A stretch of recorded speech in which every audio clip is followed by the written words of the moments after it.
최신 지구촌 소식 만나보는 글로벌 리포트 시간입니다.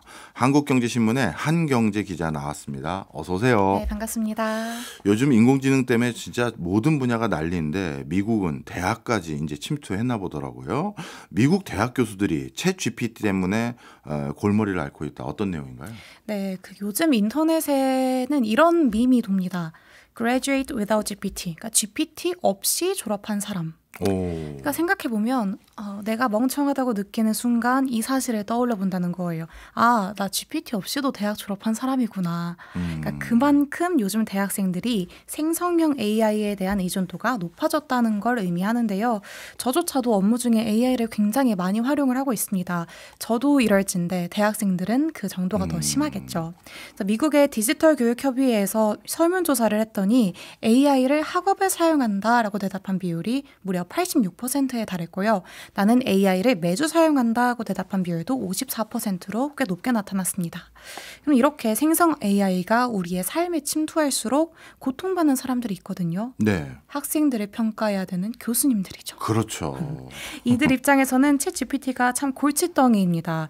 AI를 활용한 것이 부정행위냐 아니냐 그 경계가 굉장히 모호하잖아요. 예. 그러니까 교수님도 챗 GPT의 도움을 받아서 쓴 과제 그리고 학생이 직접 자기 머리로 써서 낸 과제 구분이 가능하신가요? 그냥 뭐라 할까요? 느낌만 있죠. 왜냐하면 이렇게 수려한 문체를 저 학생이 뭐 이런 것들이 있고요. 그쵸, 그쵸. 그런데 이제 저는 아예 괜히 논란될까 봐 보고서 과제물 숙제 이런 것들은 이제 안 냅니다. 그러면 현장에 와서 시험을 보는 식으로 그렇죠. 하시는 거죠. 그거만 하지 이제 과제물로 이제 평가를 일부라도 하겠다. 이걸 아예 안 해요. 왜냐하면 논란의 여지가 되거든요. 그렇죠. 그래서 너무나 이렇게 똑똑한 AI가 정확한 평가를 힘들게 만들고 있는 거라고 생각이 드는데 최근 레딩 대학교의 연구진이 실험을 했대요. AI로 쓴 답안을 인간이 걸러내지 못할까 아니면 걸러낼 수 있을까? 그 결과가 이제 연구진들이 그 챗 GPT로 쓴 답안을 몰래 이제 교수님들의 그 시험 답안지로 제출을 했다고 합니다. 네. 그랬더니 94%가 교수님들한테 들키지 않았다고 해요. 일부는 오히려 인간이 쓴 답변보다 더 높은 점수를 받았다고 합니다. 예. 그러니까 그 수려한 문체에 교수님들이 감동을 해서 점수를 높게 주신 게 아닐까 생각이 드는데요. 네. 그러니까 예전에는 교수님들이 글에 담긴 그 내용만 평가하면 그만이었는데 지금은 글의 출처가 학생의 머릿속인지 AI인지 헷갈리는 거죠. 그렇죠. 그래서 예일대의 한 교수님은 과제로 이제 집에서 에세이를 작성해오라 이렇게 시켰는데 유명 철학자들의 가짜 인용문이 담긴 과제가 몇 편 제출된 걸 보고 그제서야 AI가 개입됐다 이런 걸 깨달았다고 하셨다고 합니다. 예. 그래서 그 다음부터는 학생들에게 직접 에세이를 쓰도록 하고 그거를 1:1 면담을 통해서 너의 답변을 너 스스로 한번 구두로 설명해봐라 이런 식으로 이제 시험의 방식을 바꿨다고 해요. 그렇군요. 이게 우리나라뿐만 아니라 당연히 해외에서도 비슷한 고민들을 많이 할 것 같았는데 이 정도 수준까지 급격하게 퍼졌는지는 몰랐는데요. 그렇다면 AI 개입을 어떻게든 막으려는 여러 방법들도 있었을 것 같은데 어떤 시도들이 있었습니까? 뭐 예를 들어서 AI를 이 학생이 활용을 했는지를 탐지하는 또 다른 시스템을 만든다든지 아니면 교수님이 말씀하신 것처럼 자신의 감을 믿고 평가를 해본다든지 뭐 여러 가지 시도가 있었는데 결국 교수님들이 선택한 방법은 무엇이냐? 예. 의외로 간단합니다. 아까 말씀하신 것처럼 종이 시험지를 다시 도입하는 거죠. 그러니까 온라인으로 과제를 올리게 하는 게 아니라 종이에 자필로 자신의 생각을 쓰도록 하는 겁니다. 네. 그래서 월지에 따르면 한 대학 교수는 이렇게 표현을 했다고 해요. AI가 글을 대신 써주는 것은 마치 헬스장에 가서 로봇이 아령을 들게 하는 것과 다름이 없다. 그 학생들의 수업 시간에 배운 내용을 잘 소화해내지 평가하기 위해서는 결국 손으로 답안을 쓰는 게 가장 확실하다는 거죠. 네. 나름대로 번거로워진 학생들은 반발이 있을 것 같은데요. 그렇죠.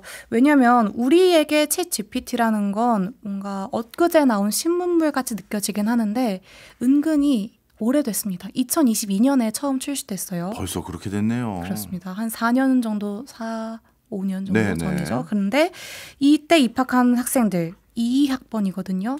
졸업반이네요. 맞아요. 2, 3, 4, 5 졸업반입니다. 그 예. 말인즉슨 대학 생활 내내 챗 GPT의 도움을 받아서 생활한 세대가 이미 존재한다는 겁니다. 그러니까 그동안 잘 써왔던 이런 툴을 갑자기 사용하지 말라고 하니까 혼란이 있을 거라고 생각을 해요. 예. 그러니까 뭐 저의 대학 생활에 빗대어 보면 갑자기 노트북을 사용하지 말고 수업 시간에 다 손으로 필기를 하라고 하든지 아니면 그 교재를 다 출력해가지고 아이패드 말고 종이에 필기하라라고 지시를 하는 그런 느낌이 아닐까 싶습니다. 네. 실제로 챗 GPT가 여름방학 시즌마다 사용률이 급감한다고 하는데 그만큼 대학생들이 많이 사용한다는 거죠. 네. 그래서 아무튼 종이시험지가 재도입되면서 요즘 미국 대학에서 다시 주목받는 게 있는데 바로 블루북입니다. 네.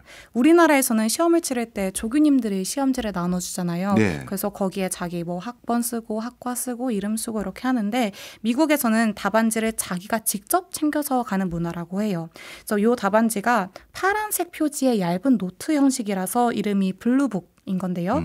가격이 개당 한 20에서 30센트 정도 하고 이걸 학내 서점이나 온라인에서 사서 이제 시험장에 들어가는 겁니다. 그러면 우리 컨닝할 때 예전에 답안지 미리 시험지에다가 써가지고 몰래 가져갈 수도 있을 것 같은데 미국에서도 그런 일이 있지 않을까요? 네, 그걸 방지하기 위해서 자신이 준비해온 블루북을 다른 학생과 이제 바꿔가지고 시험을 치르게 하거나 그러니까 그렇게 되면 자신의 컨닝 페이퍼가 무용지물이 되니까요. 예. 아니면 학기 초에 교수님이 이제 새 블루북에 서명, 그러니까 인증 표시를 해서 이렇게 이런 식으로 시험을 치렀습니다. 그래서 에세이 형식의 시험이라면 더구나 에세이 분량 제한이 없는 시험이라면 이 블루북이 참 유용하겠죠. 네. 그래서 미국에서 대학을 나온 사람들에겐 블루북이 추억의 아이템이라고 합니다. 예. 네, 그런데 코로나19를 생각해 보시면 당시에 대면 수업이 불가능한 상황이었잖아요. 온라인 수업이 많아지면서 이렇게 손으로 에세이를 써서 제출하는 시험들이 잠시 사라졌죠. 예. 블루북 역시 매출이 바닥을 쳤고 이대로 사라지나 했는데 챗 GPT의 침공을 막기 위해서 아날로그의 무기로서 블루북이 다시 부상한 겁니다. 그래서 월지에 따르면 UC 버클리에서 지난 2년 동안 학내 서점에서 블루북 매출이 80%나 급증했다고 해요. 그렇군요. 나름대로 대학에서는 객관적이고 공정한 평가를 하기 위해서 챗 GPT류의 인공지능을 못 쓰게 만들려는 이유는 알겠는데 그런데 또 한편으로는 이렇게 생각해야 되지 않을까요?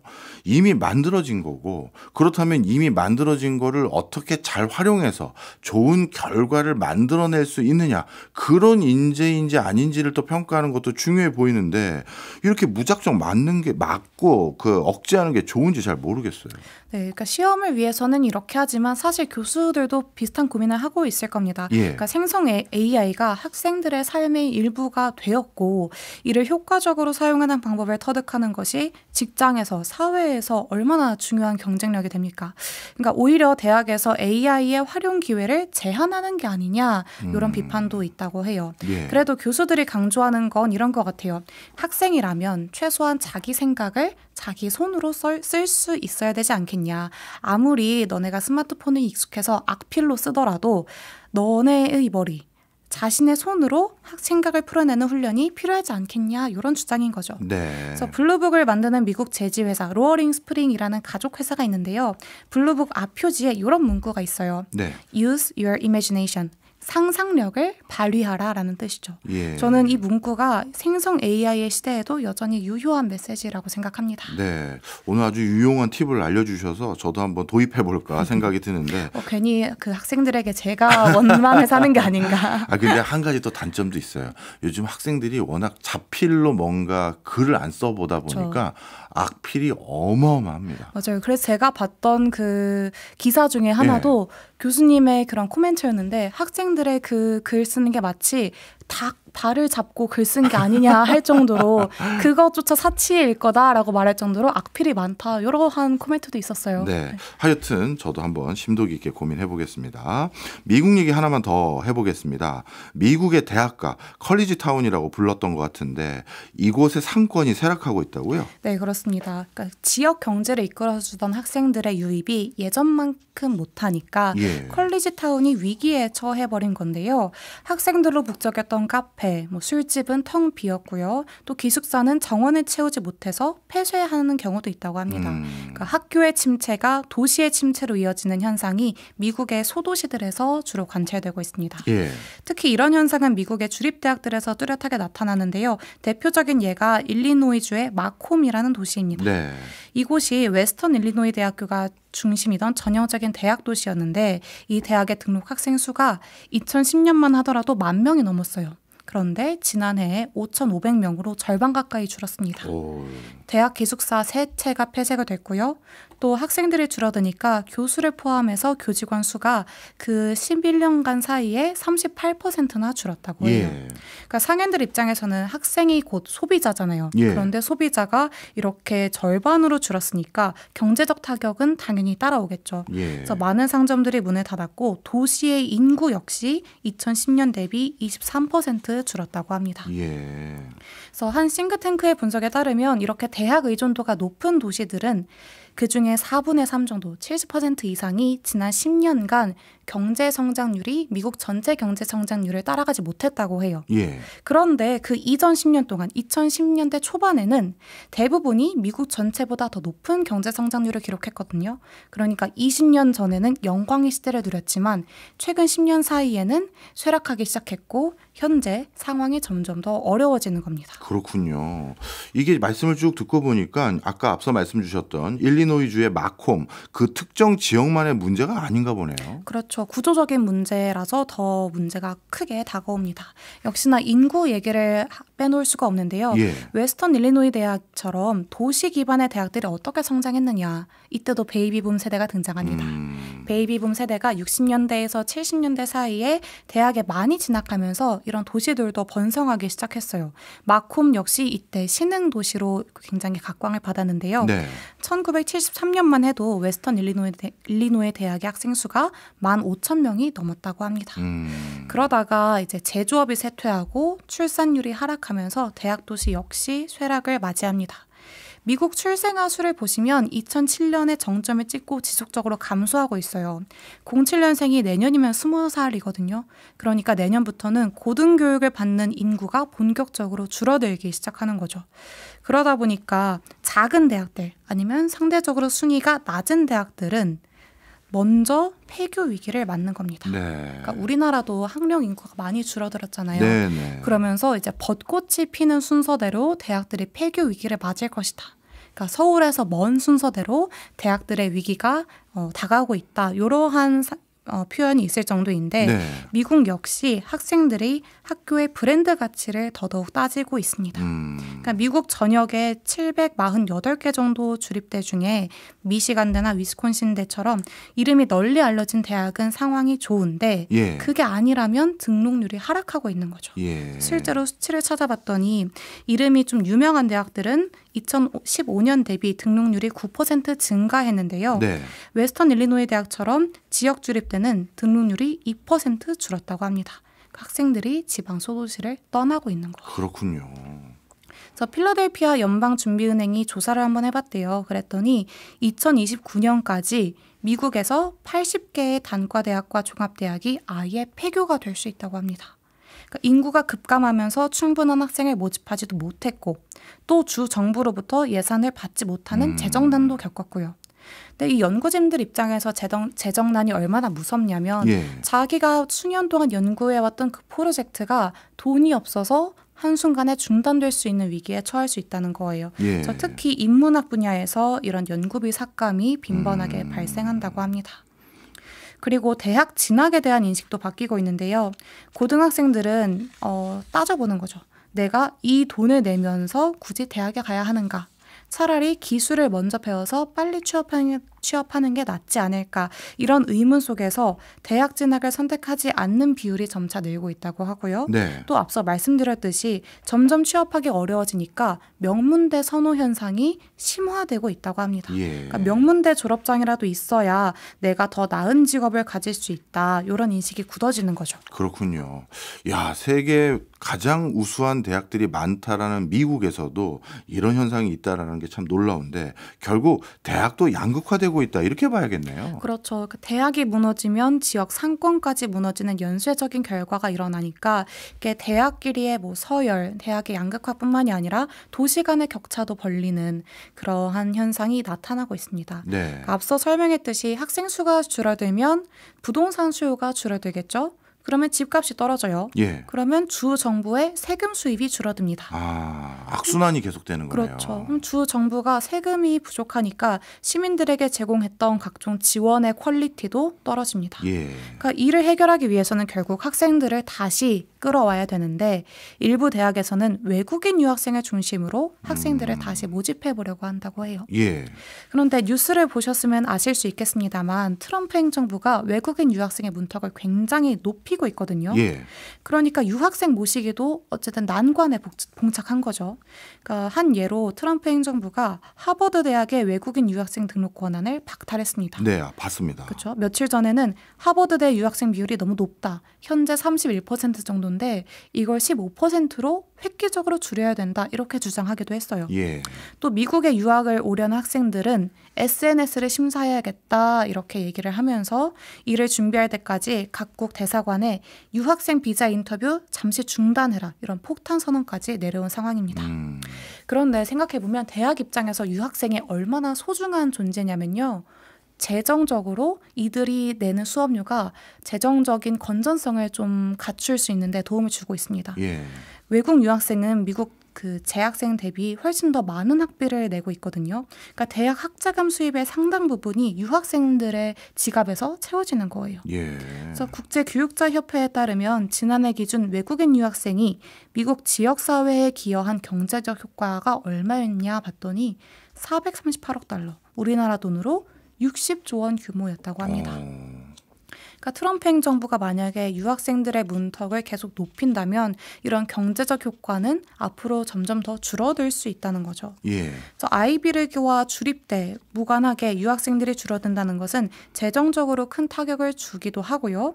또 우수한 인재를 놓친다라고 했을 때 인재 강국, 지식 패권국으로서 미국의 위상이 흔들릴 수 있지 않을까 이런 생각도 해봅니다. 네, 우리나라 청년들도 미국에 유학을 많이 가는 상황에서 미국의 유학 정책이 어떻게 바뀌는지는 참 우리 학생들에게도 진로 선택에 있어서 큰 갈림길이 될 것 같은데 혹시 또 뒤에 어떤 변화 있으면 꼭 알려주시기 바랍니다. 짧게 하나만 더 보겠습니다. 세계 힌두교의 발원지 인도, 그 인도에서 성지순례가 점점 힙해지고 있다고요? 이게 무슨 소린가요? 네, 성지순례와 힙이라는 단어가 상당히 어색한 조합이라고 생각이 드는데요. 예. 그 인도 여행을 다녀오셨거나 인도 여행 관련 콘텐츠를 보신 분들이라면 바라나시를 아실 겁니다. 네. 이곳이 겐지스 강이 흐르는 힌두교 최대의 성지인데요. 이 강에서 목욕하면서 죄를 씻고 또 윤회의 고통에서 벗어나기 위해서 수많은 순례자들이 찾아오고 있습니다. 그런데 이 힌두교 신자에게 가장 신성한 도시인 이곳에서 요즘 사람들이 즐기는 성지순례가 단순히 종교 행위가 아니라고 해요. 종교가 트렌디한 체험으로 소비되고 있다고 하네요. 아, 종교가 트렌디하다. 아직도 감이 안 옵니다. 어떻게 된 건가요? 네, 예를 한번 들어보겠습니다. 그 바라나시의 강가에서 이뤄지는 아라티라는 전통 힌두교식 예배가 있어요. 네. 해질 무렵 아니면 해가 지고 나서 황금빛의 옷을 입은 7명의 사제가 이제 향을 피우고 램프를 흔들면서 기도를 합니다. 그리고 힌두교의 고대 경전 베다에 수록된 찬송가도 부르는데요. 이렇게 온갖 불빛과 연기가 어우러지니까 마치 행위 예술, 퍼포먼스라는 생각이 들거든요. 예. 이 아름다운 광경을 눈에만 담기는 아깝잖아요. 예. 그러니까 SNS를 활용하는 겁니다. SNS에 적합하고 화려한 인스타그래머블한 콘텐츠니까 이게 SNS를 통해서 점점 더 공유가 많이 되고 있는 거예요. 예. 그래서 어느 정도냐라고 한다면 전문 영상 작가들이 이렇게 영업을 한다고 하네요. 제가 1분짜리 릴스를 만들어 드릴게요. 이러면서 관광객들을 상대로 영상 서비스를 판매한다고 합니다. 그러니까 풍경을 담아주는 것뿐만이 아니라 편집도 해주고 자막도 넣어주고 음악도 넣어주고 이렇게 1분짜리 영상에 200루피 정도 한다고 하는데 우리나라 돈으로 4,000원이 안 돼요. 그러니까 나만의 PD를 고용해서 영상을 만들고 SNS에 공유하는 거죠. 이러한 화려함이 젊은 세대들을 자극하고 있는 겁니다. 원래 종교 행사라는 게 좀 신성하고 또 엄숙해야 될 것 같은데 이게 그냥 아주 힙한 관광 컨텐츠가 돼버린 거네요. 그렇습니다. 어떻게 이렇게 될 수가 있었느냐. 인도의 중산층들이 큰 역할을 했습니다. 예. 인도 중산층이 급속도로 늘어나면서 여행할 여유가 있는 사람들이 굉장히 많아졌거든요. 이 사람들이 성지순례를 하나의 여행 타임 목록에 올려두면서 종교 관광이 확대됐습니다. 네. 두 번째로는 아까 말씀드렸듯이 SNS가 굉장히 큰 역할을 했는데요.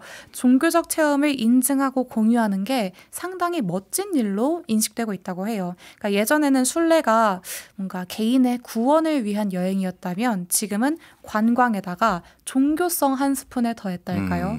그러한 여행으로 인식이 되고 있습니다. 그리고 마지막으로는 모디 정부가 종교 관광을 적극적으로 육성하고 있어요. 인도의 모디 총리와 집권 여당이 힌두 민족주의를 내세우고 있거든요. 그러니까 지난 10년간 수억 달러를 투자해서 힌두교 성지 주변에 도로를 깔았고요. 주차장도 설치해주고 네. 케이블카도 만들고 또 VR 체험관까지 만드는 것처럼 현대화에 박차를 가했습니다. 네. 그러니까 종교 관광을 통해서 힌두교 정체성을 강화하고 동시에 지역 경제를 살리는 전략인 거죠. 네. 이렇게 관광 산업으로 육성까지 하고 있으니 정말 많은 사람들이 왔다 갔다 할 것 같은데 인도라면 그 숫자도 어마어마하겠죠? 네, 그렇습니다. 기본적으로 관광객의 그 단위가 억 단위입니다. 재작년에 바라나시에만 1억 명 넘는 사람들이 다녀갔고요. 2019년에 비해서는 그 수치가 1,500%나 증가했다고 합니다. 그리고 지난 2월에 힌두교 순례자들의 축제 마하쿰브멜라라는 축제가 있는데 여기에는 4억 명 이상이 모였다고 해요. 이렇기 때문에 인도의 종교 관광이 인도의 경제 성장 동력이 될 수 있는 겁니다. 재작년 기준의 인도 관광 산업 규모가 2,310억 달러였는데 GDP의 약 5% 수준이었거든요. 예. 그중에 상당 부분이 종교 여행에서 창출됐다고 해요. 그래서 종교 관광 시장이 2028년까지 600억 달러, 우리나라 돈으로 80조 원 규모에 이를 수 있다 이렇게 추산을 하고요. 일자리는 1억 개 정도 창출될 것으로 기대됩니다. 진짜 엄청난 규모의 산업인 것 같은데 그러면 자연스럽게 여러 가지 여행 상품도 추가적으로 개발될 것 같아요. 네, 그렇습니다. 재미있는 포인트가 하나 있어요. 예전에는 그 관광, 그러니까 순례 관광, 종교 여행이라고 한다면 단순히 그 순례 장소에 데려다 주는 것 그런 역할에 그쳐 있는데 네. 순례자들의 요구가 점점 더 고급화되고 있다고 하더라고요. 그러니까 이 점이 종교 관광 산업을 성장시키는 부분이라고 할 수 있는데 한 가지 예를 들어보자면 그 다르샨이라는 게 있어요. 네. 신의 환상을 바라보는 행위인데 이거 신의 환상을 바라보기 위해서 사람들이 땡볕에서 몇 시간씩 기다린다고 합니다. 예. 그런데 최근 몇몇 순례자들이 이런 요구를 한다고 해요. 나는 저 줄을 다 서기가 싫어요. 줄을 건너뛰고 프라이빗한 다르샤는 없나요? 이렇게 요구를 하는 거죠. 또한 나는 헬기로 이동하고 싶습니다. 나는 4성급 호텔 이상에는 묵어야겠습니다. 이런 식으로 고급화, 럭셔리에 대한 욕구가 상당히 많이 관찰되고 있다고 합니다. 그러니까 종교 여행이라고 해서 꼭 고생스러워야 하느냐? 아닙니다. 그렇죠. 종교 여행의 고급화를 기대하는 거죠. 그러니까 그래서 호텔과 항공사, 여행사들도 이 흐름에 맞춰서 프리미엄 종교 여행 상품을 확대하고 있다고 해요. 그러니까 결국 종교를 어떻게 받아들이냐, 어떻게 실천하느냐, 이건 각자의 몫이잖아요. 그러니까 예전에 비해서 고행보다는 나에게 진짜 평화와 진짜 편안함을 주는 쪽으로 종교를 받아들이는 사람이 많아진 게 아닐까 이렇게 생각을 해봅니다. 네, 어찌 보면 종교 활동 자체도 하나의 이 상품화되면서 많은 것들이 바뀌어가는 하나의 모습을 또 인도에서 확인할 수가 있었네요. 지금까지 한경제 한국경제신문 기자였습니다. 오늘도 많이 배웠습니다. 고맙습니다. 감사합니다.